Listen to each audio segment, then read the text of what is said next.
Good morning, dear friends. Welcome to the Conscious Living Spiritist group. Welcome to the Conscious Living family. It's always great to be with you all, and especially today with this beautiful Sunday. We'll give a few more minutes for other friends to join us. If you join us, say hi. Hi, Vivi. Good morning. Thanks for being with us. Juan, good morning, Juan. I hope everyone and your respective families are well and in peace. Today is our last Sunday of the year. It's unbelievable that we're wrapping up the year. We still have our lecture on Tuesday, which is in Portuguese, but this is the last English lecture on Sundays. And today we have our dear friend, Andreia, with obviously a very special lecture, considering this time of the year, about Christmas, reminding us of Christ and his message. Um, and as it couldn't be different, we will start obviously with our initial reading. And it is actually a lesson from the book Living is Spring, forgive me, lesson number 180, Christmas. And we'll start with that. We'll go through our initial prayer and then we'll go for the lecture. Good morning, Ednilson. Thanks for joining us. It's good to have you with us. And this is Emmanuel's thoughts and reflections over the chapter 2 of the book of Luke, verse 14. Glory to God in the highest, and on earth peace to men of goodwill. Announcing the great renewer, the angelic legion at the manger spoke no word of violence. Glory to God in the universe, peace on earth, goodwill to men and women, bequeathing the new age of safety and tranquility to the world. The Supreme Father did not vest the heavenly ambassador, Jesus, with powers to injure or destroy. No punishment for the greedy rich, no punishment for the desperate poor, no disdain for the weak, no condemnation for sinners, no hostility toward the proud Pharisees, no anathema against the unaware Gentile, using the hands of Jesus. The divine treasure was poured out for the work of goodwill. The justice of an eye for an eye and a tooth for a tooth had finally encountered love, ready and willing for subtle selflessness all the way to the cross. Amazed before the light born in the stable, people and animals express indescribable joy. From that unforgettable moment on, the earth would be renewed. The torturer would be worthy of compassion. The enemy would become a misguided brother or sister. The criminal would be regarded as ill. In Rome, the people would gradually cease to slaughter in the circus.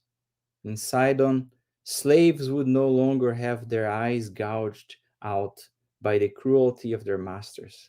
In Jerusalem, the sick would no longer be relegated to the valleys of filth.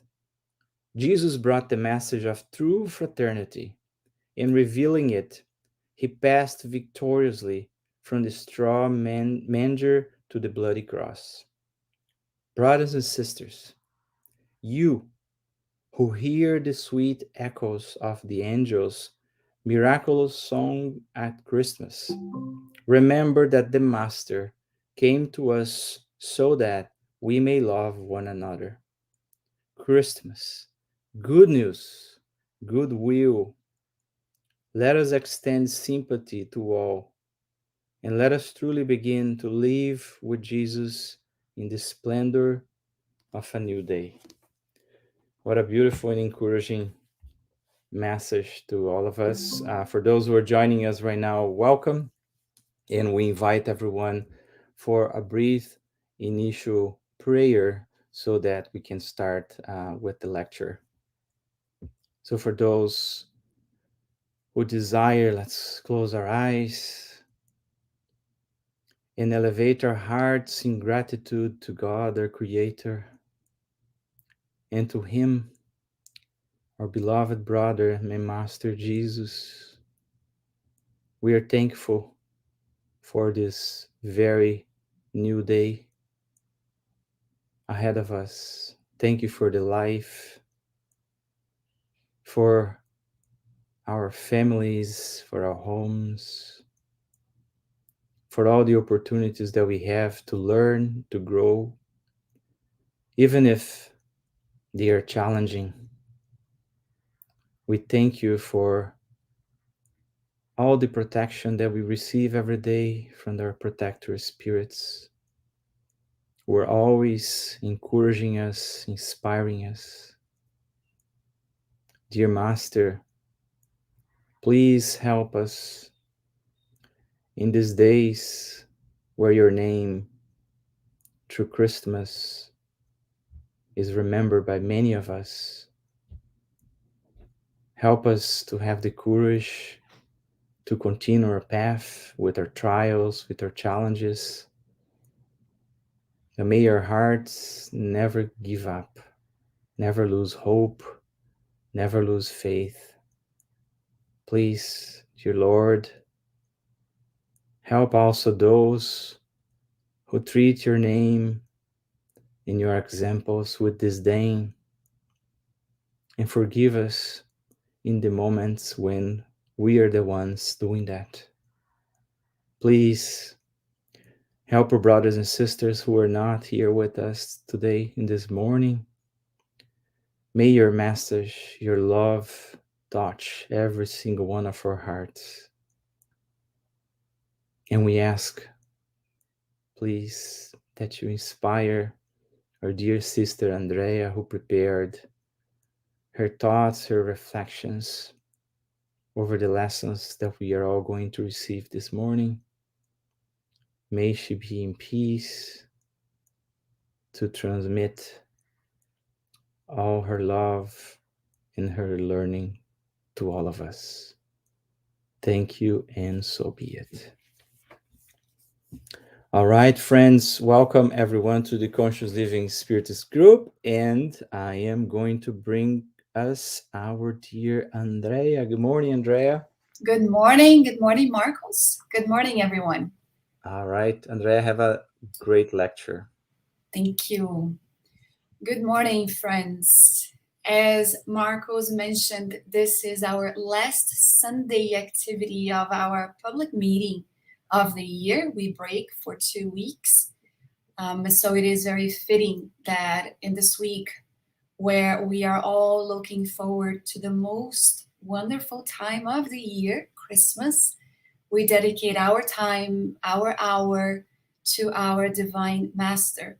So it is a great honor to be doing this presentation today, as it always is when we think about our Master Jesus.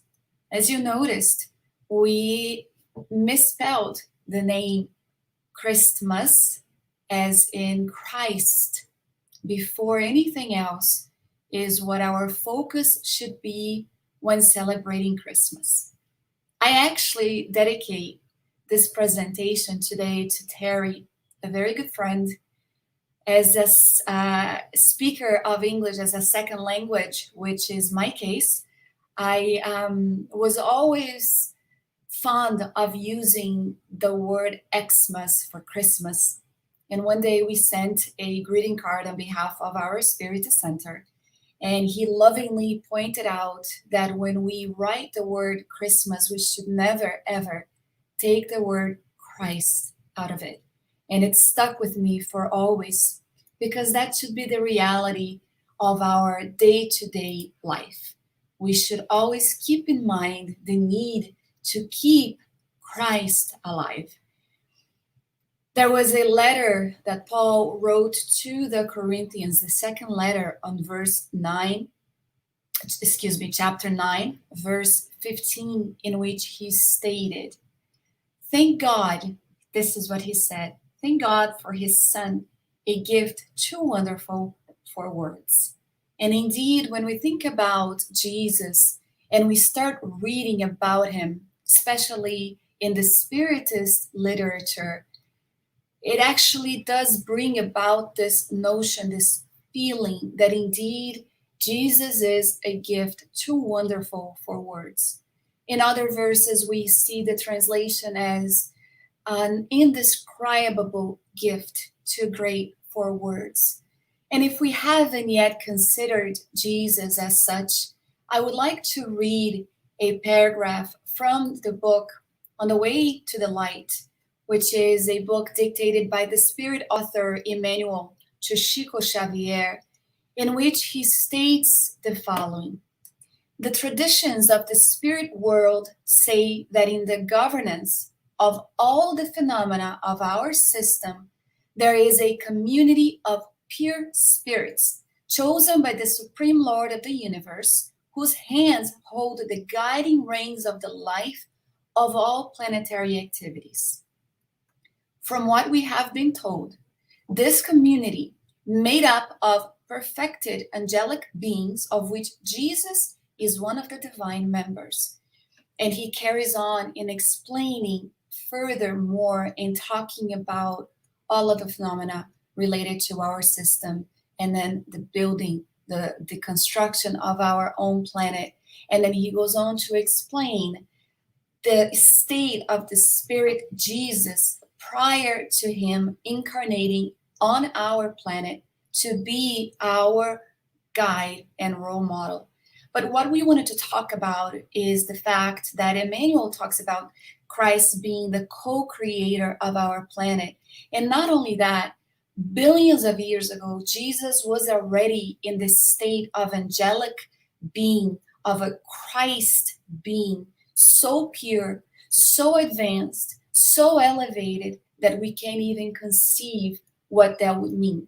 When we talk about the stages of the evolution of the spirit, the progress of the spirit, we come to realize that all of us here, incarnated on planet Earth, we are on the way to a world of regeneration. So we hope we have to make an effort to evolve, to progress, so that we can actually be in the condition to reincarnate in a world more perfected, such as what is happening to our planet. The physical condition evolves and the spirit evolves as well.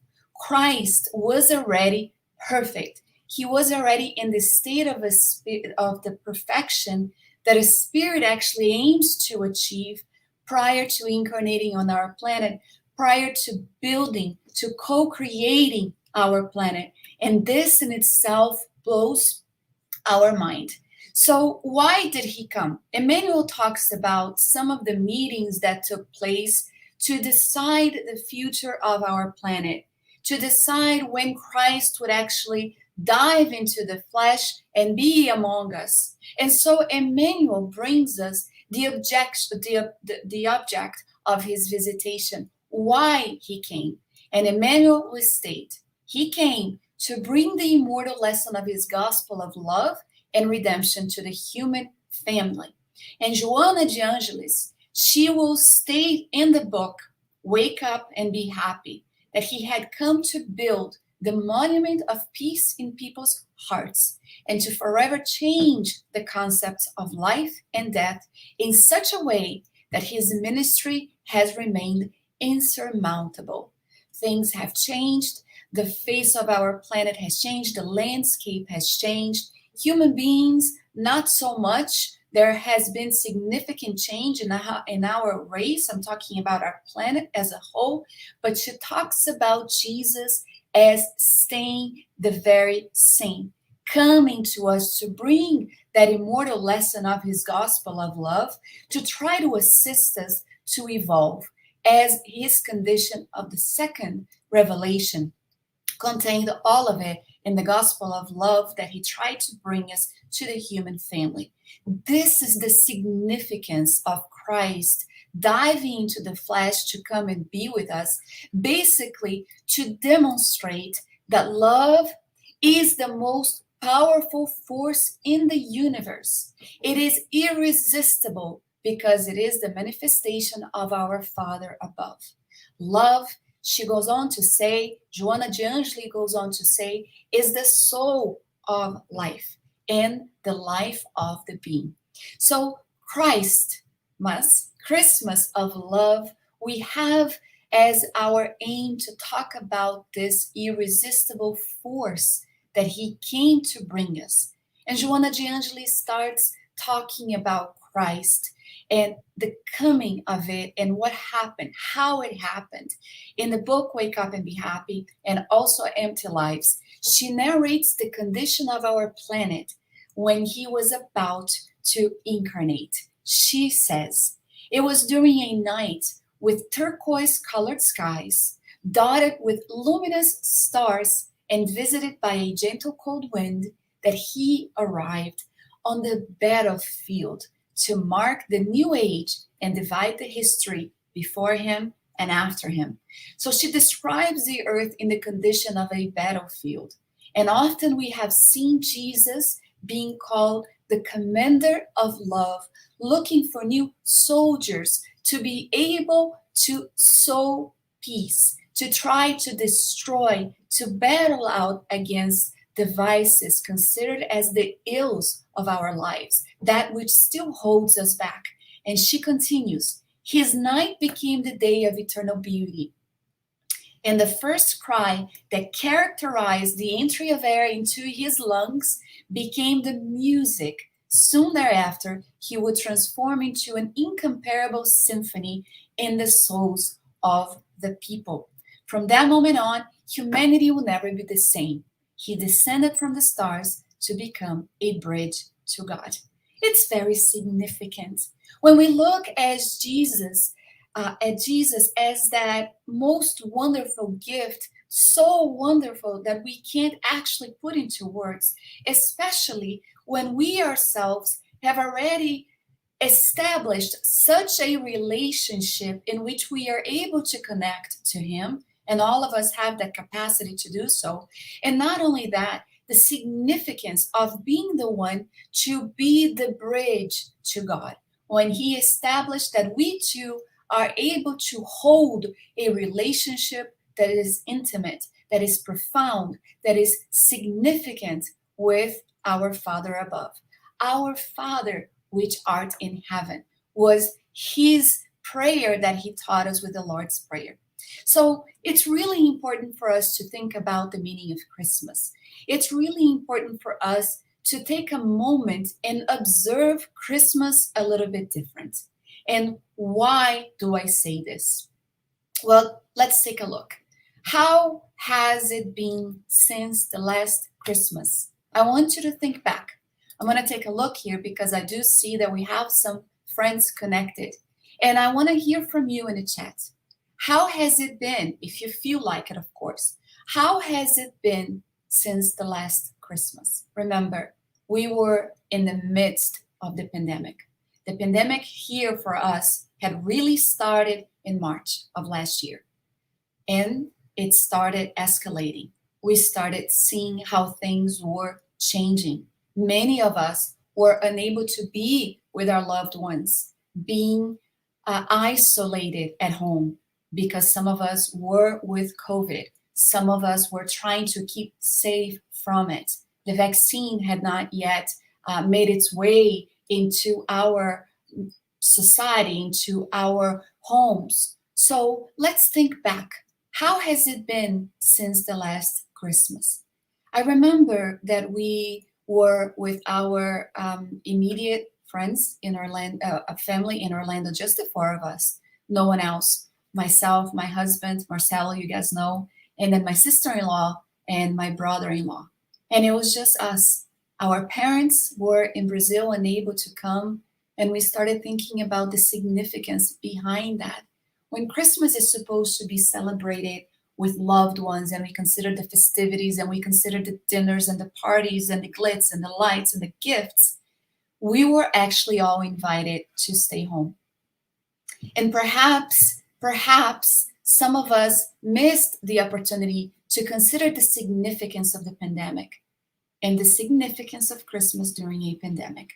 So it's been a year. It's been a year, and the pandemic is still here. And I think all of us learned many lessons. All of us were able to assimilate the meaning behind it in many different ways.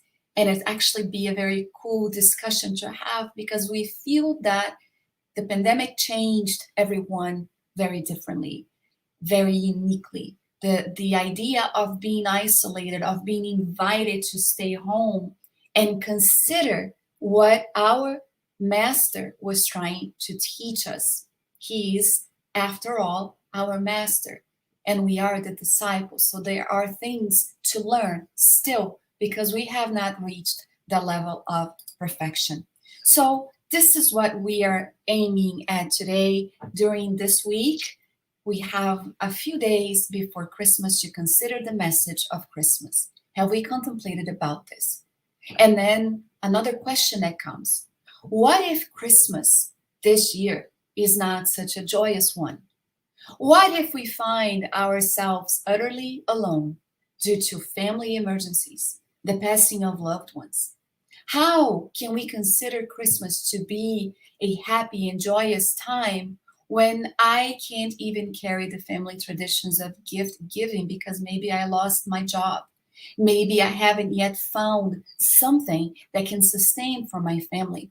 Maybe I have someone who's terminally ill, or friends that are suffering right beside us. Maybe our family is going through a very difficult phase. And some people might say, I don't have the time, I don't have the mind, I am not in the Christmas spirit.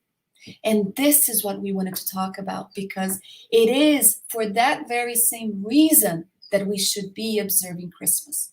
Of course, when we find ourselves that everything's okay, yes, we celebrate it, we feel joyous, we want to spread that joy, and we want to be with everyone, smiling and talking and sharing stories. But sometimes that's not the situation in our home. And that is exactly the reason why we should celebrate Christmas in the innermost part of our souls, of our heart. Because He came for that, for the love to be established inside the home, inside the heart. And it is at that moment that we should look at that humble manger that He came for, in that state of humility, of humbleness, to try to teach us the most significant virtues of all, which is humility. And He came to tell us about this immortal message of love and truth. So if we find ourselves in the situations that we have just described, the idea is that we should more than ever hold on to the Christmas idea, to the notion that Christ came, was born to be the one to guide us, to be the good shepherd, inviting us all to be part of His flock. And often, some of the disciples, the followers, some of those that actually re-encountered Jesus and His message spoke deep in the heart, will find themselves gloomy. And it is at that time that we should go deep into the temple and pray. The temple of our souls. Observing Christmas a little bit differently is okay. Establishing an idea, observing how our relationship with Jesus is, allowing the benefactors, His missionaries of love, to speak for Him, and bringing us the consolation, for blessed are the afflicted, for they shall be comforted. Joanna de Angelis states in the book Jesus in Our Day that the present time desperately needs to bring back Jesus uncrucified, the companion, the therapist, offering emergency assistance to humanity in order to stop it from going over the edge. And sometimes we find that we feel that we are about to go over that edge. And so she talks about the idea that we need to bring him back alive more than ever, so that we can find in his teaching, especially the Sermon of the Mount, which is considered that Magna Carta of human rights, establishing a notion that we need to develop non-violence, that we need to develop faith that is unshakable, establishing the certainty of a future life and the condition thereof based on our efforts. It is in that idea, for those that have already heard him, to be forever penetrated with such a message of love that nothing is able to shake us up. Nothing.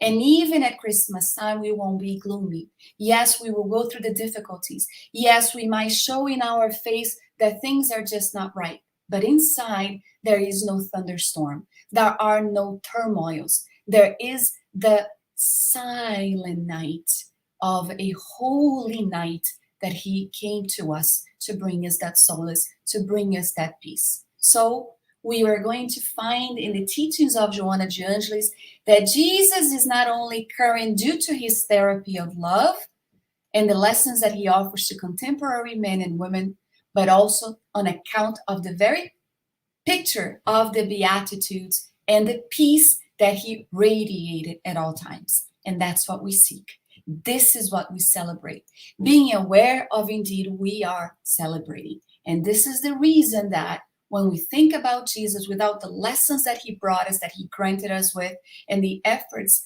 for a more just world, for a more happy world, for a more loving world or fraternal world, it would fall short. Even our best plans and projects are at risk to being soulless and empty without him, without his teachings, without his lessons. So the ability to celebrate Christmas in times of adversity, even that would be impossible if we were not to fully understand what he came for. So Pope Francis of Assisi, I saw a message that he brought a few years back as I was thinking, contemplating, looking for material to feel inspired.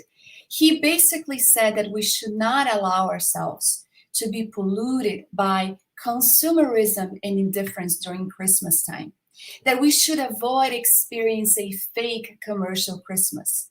And Joanna de Angelis, she states, this Christmas, do not forget about Jesus, who has been replaced by the bizarre characters imposed by a marketplace that is indifferent to the excruciating pain that is afflicting and overwhelming almost everybody. Take note, she says, of the pessimistic behavior of our society or its excitement over the need to be news in virtual communication. Like him, like Jesus, be close to those who suffer, and you will be effectively contributing to establishing his kingdom in people's hearts. Do not do it just on Christmas time, she says, when we are under the influence of the energy of the Holy Night, but do anything you can do for anyone who crosses your path, and you will be personally celebrating with him, building the happy world of tomorrow. It is interesting that she talks about the responsibility that we have to try to aid those who come across our path. And I can't think of a better way to celebrate him, to celebrate Christmas, than to do just that. Extending a helping hand. Doing as the gospel according to Spiritism guides us in looking out for those that are in need, for those that are looking for assistance, but are either too shy, too ill, too sick to come out and say, hey, I need help. But for that, we need to have an observant eye. We need to be at one with Jesus so that we may be guided. This is why we should allow ourselves to be enveloped by Jesus' compassionate and tender closeness to God by the time that Christmas time arrives and after as well.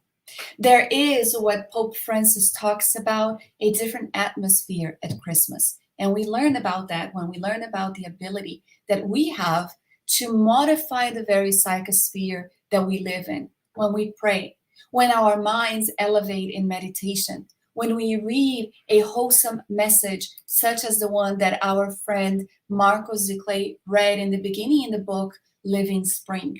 There is something in the air that allows us to feel different. And that's when the benevolent spirits, even Pope Francis stated that we should take the opportunity and not let it slip by our fingers. When we feel that atmosphere of love, that we should employ ourselves and do something different as well. It's something very powerful that happens. In the book Nosso Lar, we learn about the benefactor Veneranda, how she utilizes the most loving vibrations and prayers from the incarnate here on earth. She lives in the colony Nosso Lar. It's the very first book of André Luiz, dictated to the medium Chico Xavier, in which he talks about, he presents us this spirit colony that is very close to our planet. And she talks about, they talk about how it is during the month of December, that they receive from us the most loving vibrations, prayers, and promises for the new year. And when they receive that energy, André Luiz talks about how this benevolent spirit, who is very elevated, she receives all of that and then she sends it up to the highest spheres, paying homage to our Master Jesus. This is how significant the month of December is, and how we are able to change the face of our planet. And this is when I wanted to bring something that has already been known to a lot of people. Some people don't know about it. It was something that happened in one of the most difficult times of our planet, in the First World War, the Great War, as they called it, in 1914 on Christmas Eve. We are told by historians that on that evening, as the Brits and the Germans were in their own side, the night was cool. It had stopped raining, and the soldiers could see the stars up in the sky. They did not hear the bombs exploding. There were no shotguns being heard. The only thing that they saw and felt was the sadness in the air. The ground was filled with holes because of the grenades. The trees had been charred because of the fires. There was the stench in the air of bodies that were decomposing. And so, can we imagine the scenario at that time? All of a sudden, from the sides of the Germans, there was a voice that started singing. And then others joined in German. And the Brits were somewhat perplexed about what was happening, but then they made out what was being sung. They didn't need to understand German to know that they were singing Silent Night, Holy Night. And so they started joining in English. And after they were done singing, there was a silence in the air. And then this is what happened. Let's watch.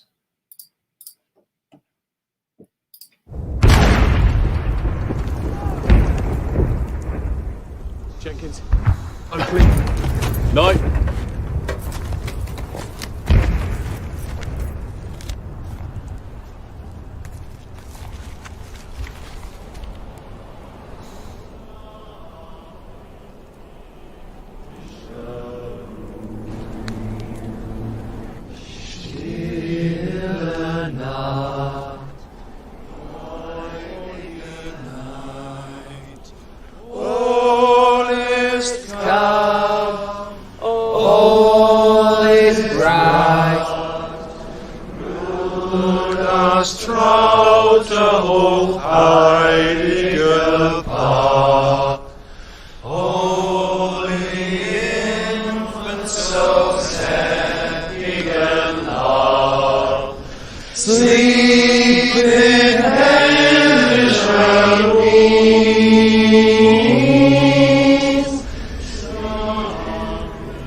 Ein Politikum! Ein Politikum! Jim? Jim, don't do it! Halt! Er ist nicht bewaffnet!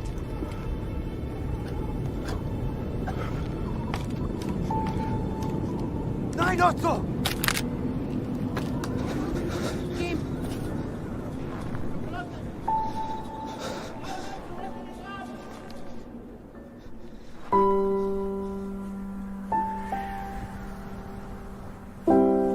My name is Jim.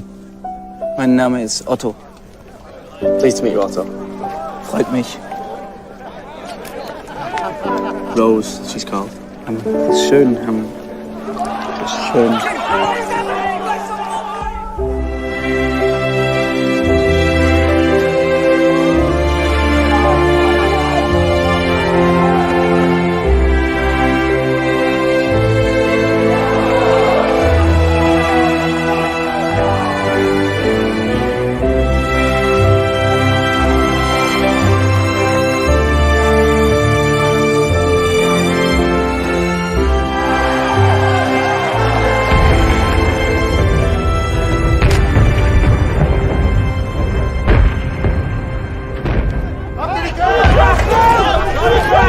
Danke.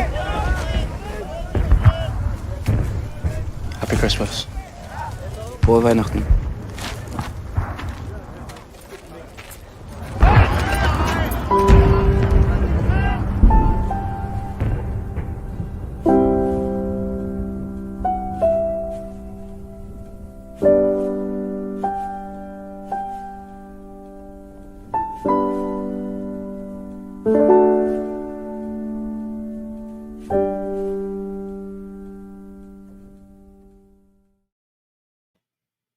Very powerful, very powerful. If the Christmas spirit and atmosphere is able to change during World War I,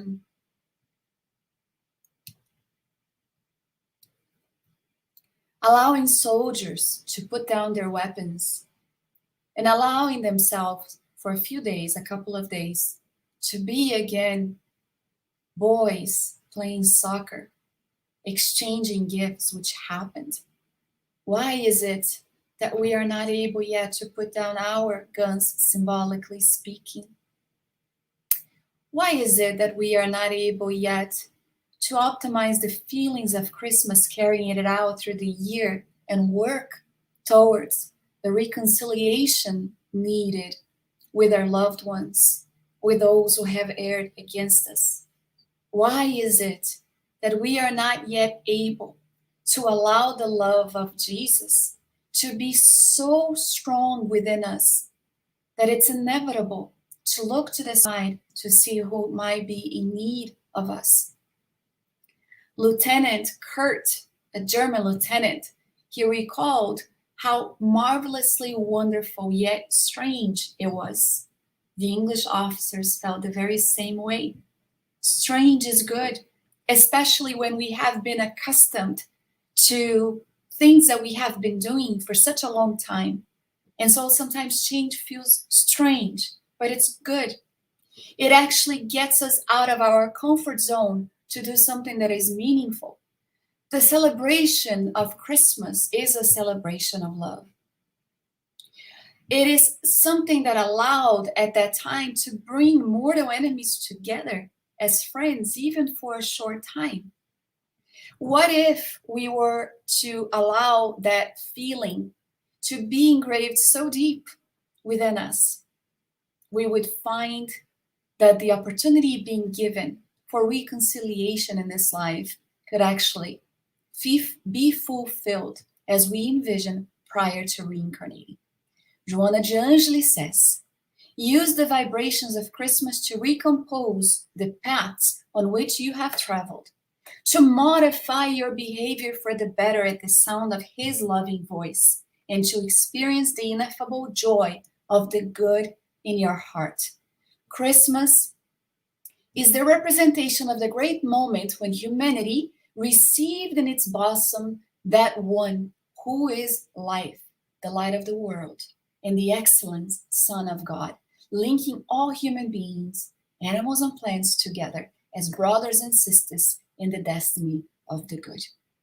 We are going to finalize our reflections today with a letter that Pope Francis wrote a few years back in thinking about Christmas.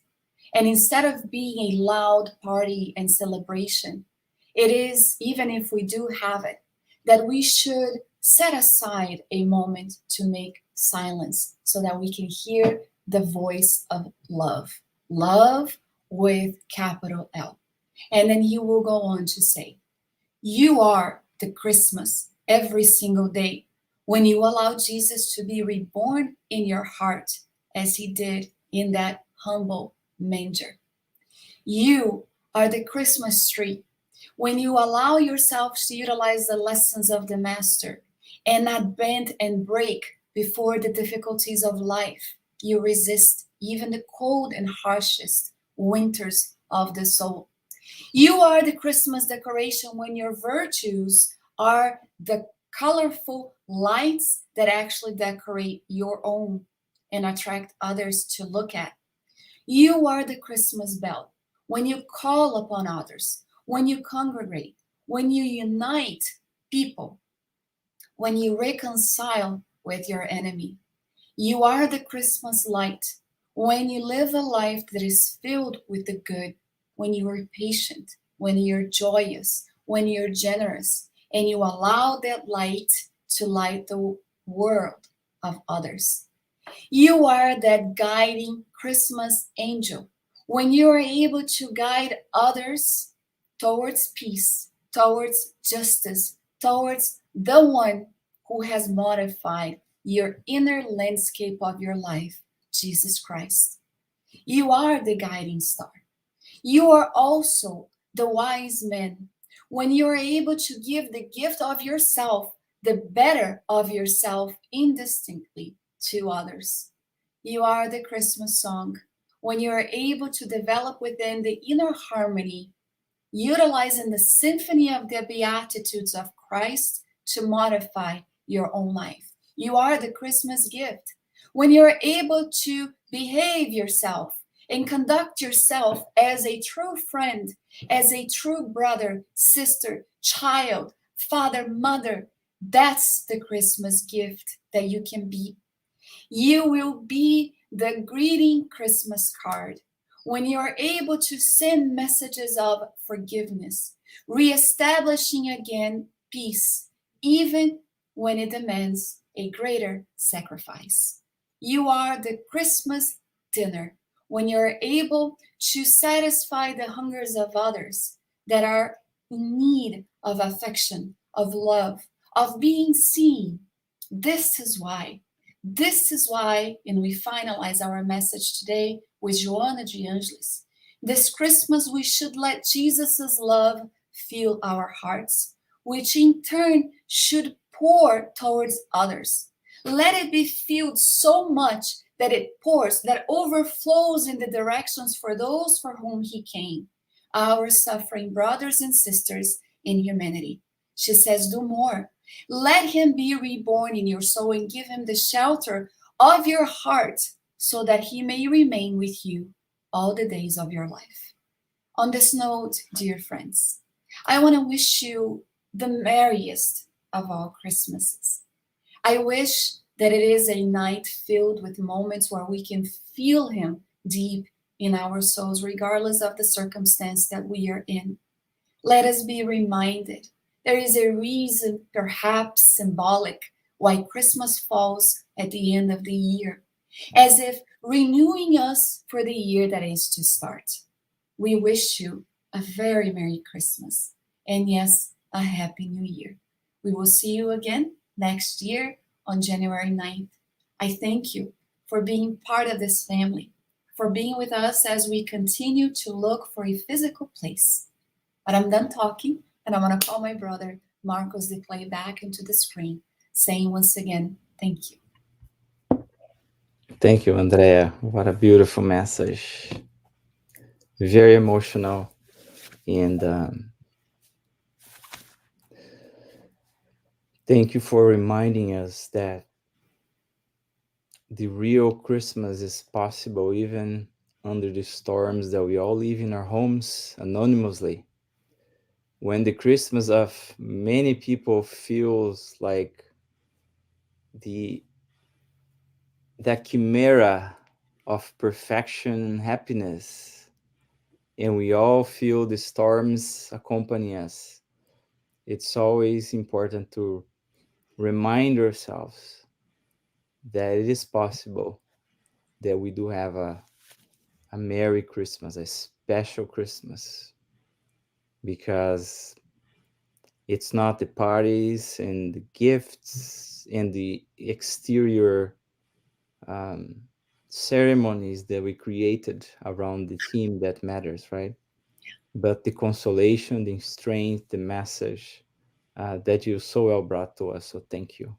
Thank you, Marquinhos. And with that, can you lead us into the fire prayer, my friend? Yes, we can do that.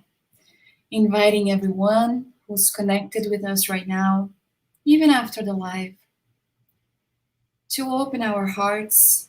We might keep our eyes closed if we wish or not, but definitely open our eyes. When we think about Christ, there is an immediate connection. He is, after all, the Good Shepherd. He knows us individually by voice, by the heart. He knows exactly what we are able to give, what we lack at this time, but He looks at us as we will be. The reminder that they sent us, these missionaries of Christ, is the need to apply ourselves, to make a proactive effort of dominating our ill tendencies, developing the virtues of our souls so that we don't stagger any longer behind. Jesus is our sun, our star, our guiding lighthouse in the night. And we have the ability to look for Him so we may feel the warmth when we feel cold. We can rejoice with Him when we feel happy. What we know is that we need Him more than ever. And I can't imagine, dear Jesus, how our lives would be had we not been chosen to be with You. You are the strength that we need. And there is so much to be grateful for, simply for having You in our lives. We pay homage to You, dear Jesus, at this moment, in gratitude, with the love that comes from our hearts, requesting that You shine Your light bright so that others too can see. Help us to be that guiding light we needed, becoming the spiritual antennas in the hands of the benefactors, doing the good for others when we feel the ability to, being mindful in need of asking for assistance. We know we will be working out that humble virtue that is so needed. And that was the symbolic idea that You brought us when accepting, when choosing to being born in a simple manger. Help us to remember that we need to seek that humbleness, that we need to seek humility as a quality of our souls, and allow love to shine bright, to be that strong force of the universe, the representation of God in our lives, towards ourselves, towards others always. Bless our conscious living family today and always. So be it. So be it. Thank you, Andreia. Thank you, everyone who joined us this morning. Sending everyone a big hug, wishing you all a peaceful Christmas. And again, as Andreia reminded us, this is the last Sunday of the year. We are going back, we're coming back in January, and we still have our lecture next Tuesday. And Monday. Huh? We actually have Monday and Tuesday this week. Monday, Tuesday, the course and the public lecture, yes. In Portuguese, yeah. In Portuguese. All right. Thank you, everyone. Have a great Sunday ahead. God bless us all and see you next time. Bye. Bye.